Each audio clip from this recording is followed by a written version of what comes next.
City update ન્યૂઝમાં આપનું સ્વાગત છે। સુરત શહેરમાં ફરી એકવાર પોલીસને મોટી સફળતા મળી છે। પાંડેસરા પોલીસે વિદેશી દારૂનો મોટો જથ્થો ઝડપી પાડ્યો છે।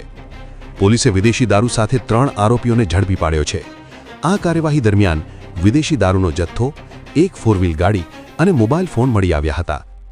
પોલીસે કુલ અંદાજે 15,14,000 રૂપિયાનો મુદ્દામાલ જપ્ત કર્યો છે। આ મામલે પોલીસે આરોપીઓ વિરુદ્ધ ગુનો નોંધી વધુ તપાસ હાથ ધરી છે। City update news Sufiyan Mulla જોડાયેલા રહો, કારણ કે હવે શહેર નહીં સમગ્ર દેશ કહેશે। આ છે સિટી અપડેટ ન્યૂઝ।